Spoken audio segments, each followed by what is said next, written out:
Bonsoir à tous et à toutes. Bienvenue à notre chaîne YouTube XGenius.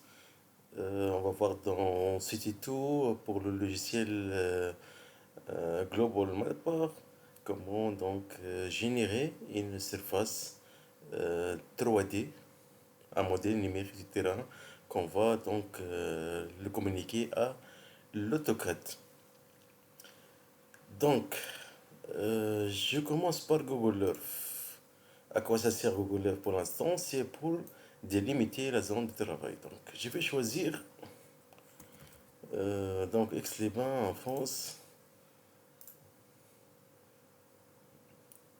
au niveau département de Chambéry. Voilà. Je vais me placer dans cette zone-là, cette zone montagneuse.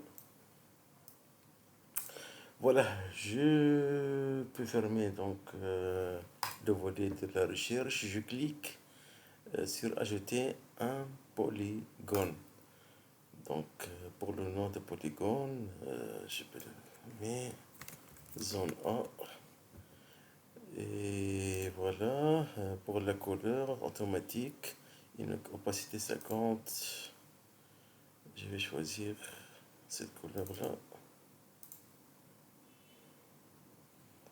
Ok, donc je commence à numériser à partir de cette piste, cette route-là, qui fait la ceinture de cette montagne. Voilà, je vais cliquer sur mesure en même temps pour voir la surface. Donc on est à 40 000, c'est-à-dire à 4 hectares environ.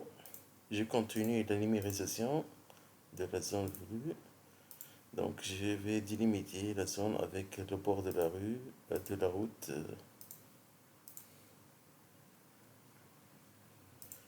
Donc on est à 23 hectares. Je me place un peu aussi. Je vais m'éloigner un peu des bâtiments pour ne pas fausser le modèle numérique du terrain. Voilà. Voilà, maintenant je vais m'approcher de la crête de la montagne jusqu'à l'autre bord.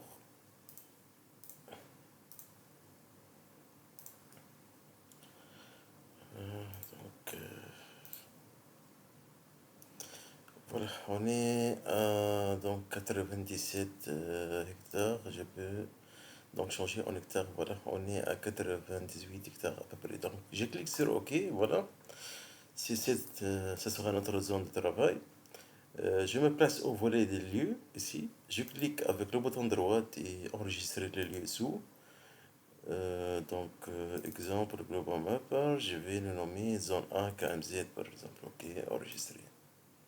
Voilà, j'ai réduit la fenêtre de Google Earth et j'ouvre Global Mapper. Donc pour Global Mapper, j'écris, je fais File et Open Data Files, tout simplement. Et dans le bureau, je vais choisir le dossier exemple, le Global Mapper, la dernière, zone A KMZ, je vais l'ouvrir. Voilà, c'est notre zone de travail. Et le système de coordonnées, c'est géographique. Donc, je vais le changer. Je clique sur Configure pour modifier les settings. Donc, je clique sur ce bouton. Dans le volet à gauche, je choisis Projection. Et pour la projection, je vais choisir l'UTM pour une projection plane XY au lieu de coordonnées géographiques. Donc, UTM, la zone, puisqu'on parle de Aix-les-Bains, c'est entre 31 et 32. Je peux vérifier. Normalement, ça tombe dans le fuseau 31. Voilà. Voilà, c'est entre 31 et 32. Mais il appartient au fuseau 31. Donc, je vais choisir 31. Et le datum WGS 84, les planners UNS, UNICE, c'est mètres. Methods, et je clique sur appliquer, je clique sur OK. Donc, on est maintenant dans le système plan, coordonnées plan ETM, la projection ETM, zone FISO 31N. Donc, voilà. Donc, qu'est-ce qu'on a d'autre? Je peux cliquer sur le bouton droit et je clique sur option et feature type. Donc, pour l'ARIA, donc je peux choisir parcelle A, par exemple. OK, appliquer. Et oui, OK. Donc, c'est une forme de, de feature line qui permet de créer une ligne en contour en rouge là, pour délimiter la zone au lieu d'avoir cette surface area feature. Maintenant, on passe à l'étape suivante. L'étape suivante, c'est délimiter le DM. C'est quoi le DM? Digital Elevation Model. C'est une base de données d'un modèle d'élévation créé par des grandes entreprises mondiales comme NASA, comme des sociétés japonaises, etc. Où on trouve donc les DM, c'est-à-dire les elevations, les altitudes par rapport au niveau moyen de la mer. Donc pour charger, donc premièrement, vérifiez que vous avez une connexion Internet, bien sûr, puisqu'on va connecter avec des serveurs mondiaux. Et puis on place à ce bouton Connect to Online Data. Donc ça permet de connect to mapping data from numerous, donc built-in and user supplied sources, c'est-à-dire on va connecter avec des sources de données différentes. Donc je clique sur ce bouton, je me place à ici Terrain Data. Terrain Data, c'est ça, donc ce champ, ce groupe, elle groupe donc tous les bases de données, les différents modèles d'élévation. Donc je vais choisir AsterGDEM, donc version 3, c'est une collaboration NASA japonaise qui couvre environ 80% de la globe terrestre avec une résolution en arc seconde veut dire en arc seconde, si on va prendre donc le diamètre de la Terre, et voilà, si on va les diviser, on va trouver 30 mètres. Bon, voilà, un arc seconde, c'est environ une résolution de 30 mètres.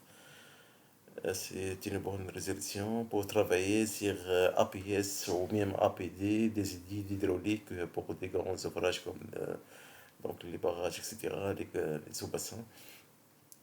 Donc, c'est une résolution suffisante. Donc, j'ai choisi Aster GDEM. Et qu'est-ce que je vais choisir? Donc, Current Screen Bands. Voilà. Donc, ici, je clique sur Download with Current Select Polygon. C'est-à-dire, je vais vous montrer. Donc, premièrement, je vais prendre la première méthode, Select Area to Download. Donc, si je clique sur donc, Connect, voilà, donc il va dessiner, donc il va insérer le modèle d'élévation sur tout l'écran, comme vous voyez. Donc, pour moi, c'est inutile d'afficher en dehors du polygone. Donc, qu'est-ce que je vais faire? Donc, c'est la fin de la première partie de ce tuto. Dans la deuxième partie, vous pouvez voir les vidéos de extraire le DEM vers un modèle numérique de terrain MNT vers AutoCAD. Dans la deuxième partie, on va voir comment délimiter le modèle d'élévation à l'intérieur du polygone et comment on va l'export de ce modèle d'élévation vers euh, un modèle numérique de terrain MNT qu'on peut l'ouvrir avec l'AutoCAD et Covadis ou d'autres logiciels. Merci pour votre attention et au revoir.